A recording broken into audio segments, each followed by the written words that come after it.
Saludos. Hoy quiero hablaros de Leonor de Castilla y Eduardo I. Cómo ama el rey a esta española sin pretensiones. En 36 años de matrimonio, no ha tenido favoritos ni hijos fuera del matrimonio, susurraban asombrados los cortesanos ingleses. Y, en efecto, el rey Eduardo I amaba tanto a su esposa que casi nunca se separó de ella.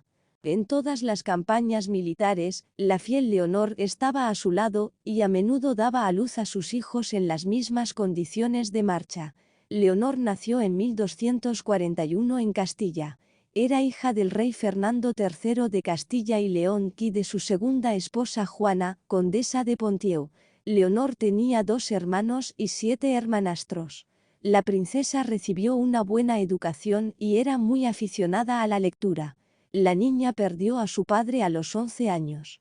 2 años más tarde tuvo que casarse.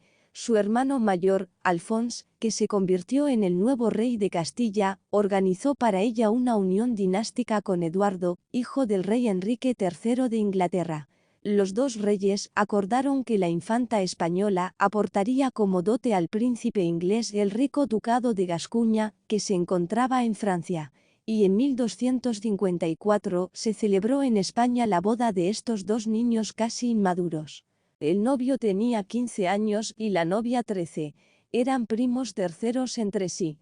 Eduardo I era apodado Longchamps por su alta estatura. Tenía un hermoso cabello rubio.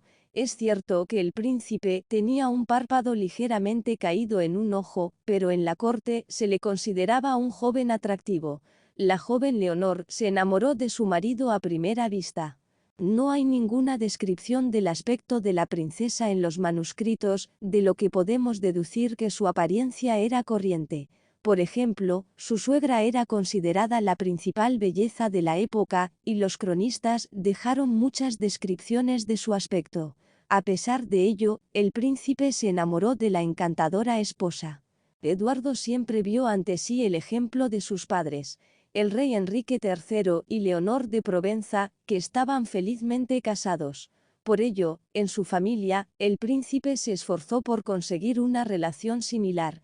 Durante varios años después de la boda, la pareja vivió en Gascuña y luego se trasladó a Inglaterra. Leonor siempre apoyó a su marido y le ayudó en todo. Un año después de la boda, la pareja tuvo su primer hijo, que pronto falleció.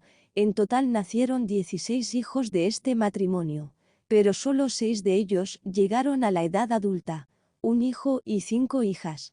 Durante la Segunda Guerra Baronal entre el padre de Eduardo y sus vasallos, el príncipe pasó algún tiempo en prisión en 1264.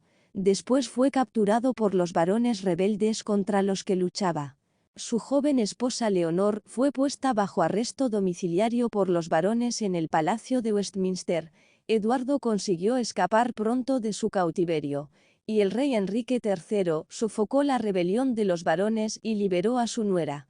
A Leonor se la asocia con una interesante leyenda según la cual salvó a su marido de la muerte en 1272, durante la Octava Cruzada.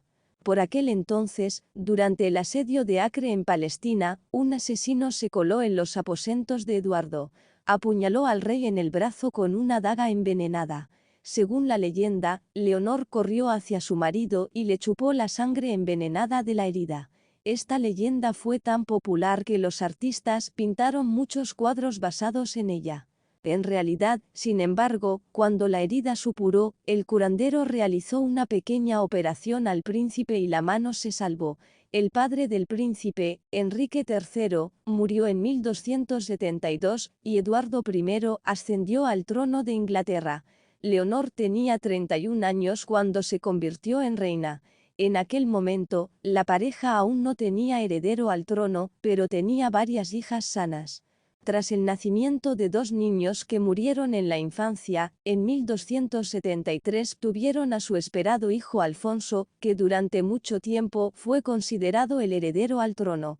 Lamentablemente, el niño murió a la edad de 10 años. En 1284 la pareja tuvo otro hijo, el futuro rey Eduardo II. El niño nació cuando Leonor y su marido se encontraban en una campaña militar en Gales. Todo el mundo se alegró. En la corte, muchos comentaban que la pareja real estaba tan fuertemente unida que incluso a sus hijos les prestaban poca atención, pero en aquella época, lo normal era que los reyes tuvieran a sus hijos al cuidado de niñeras y cuidadoras. Los hijos del rey crecían lejos de sus padres, en palacios campestres con sus propios cortesanos y sirvientes. Pero Leonor se esforzó por dar a todos sus hijos una educación excelente, empleando a los mejores maestros. Pero la propia reina no era tan favorecida en la corte. Los ingleses la consideraban ante todo una extranjera, sobre todo porque no hablaba muy bien inglés. Con su marido, Leonor se comunicaba principalmente en francés, ya que sus madres eran francesas. Además, la corte inglesa aún era bilingüe entonces. Además, la desaliñada nobleza no estaba satisfecha con el hecho de que la reina ayudara activamente a sus parientes, llegados con ella desde España. Leonor tenía un carácter tranquilo, enérgico y decidido. Tenía una excelente visión para los negocios. La reina adquiría nuevas tierras y fincas, y luego las arrendaba, percibiendo unos ingresos que asombraban a la aristocracia local.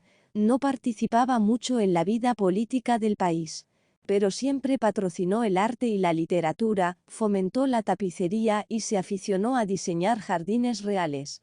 Le gustaba rodearse de cosas bellas. En aquella época, un matrimonio feliz entre la nobleza era poco frecuente, ya que las uniones se hacían por motivos dinásticos. Pero el matrimonio de Enrique y Leonor les trajo el verdadero amor. Siempre estaban juntos. Leonor, a menudo embarazada, viajó audazmente con su marido a todas partes.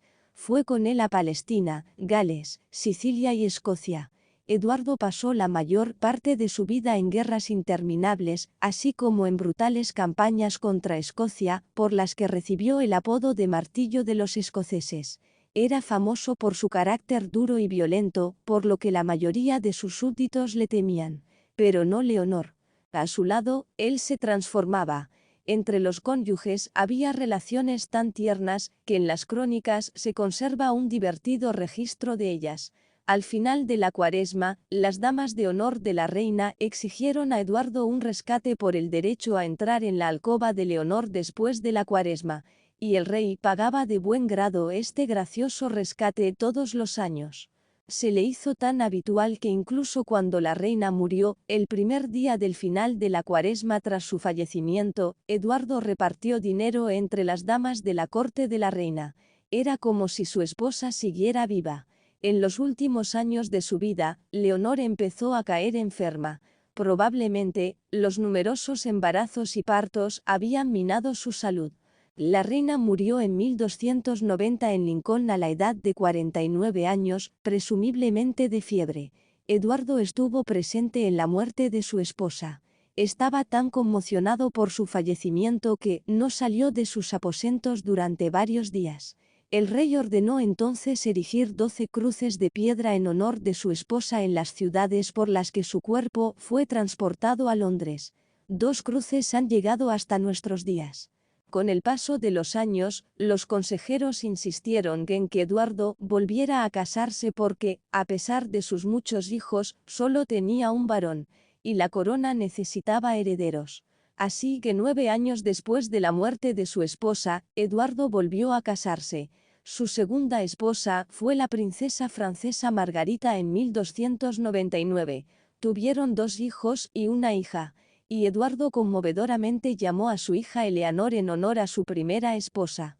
No se olvidó de su difunta esposa y todos los años asistía a servicios conmemorativos por ella. El rey murió en 1307 a la edad de 68 años, y el nuevo rey de Inglaterra fue su hijo de Leonor, Eduardo II, conocido por nosotros por su matrimonio con la princesa Isabel, apodada Loba Francesa. Una historia conmovedora. Gracias por vernos.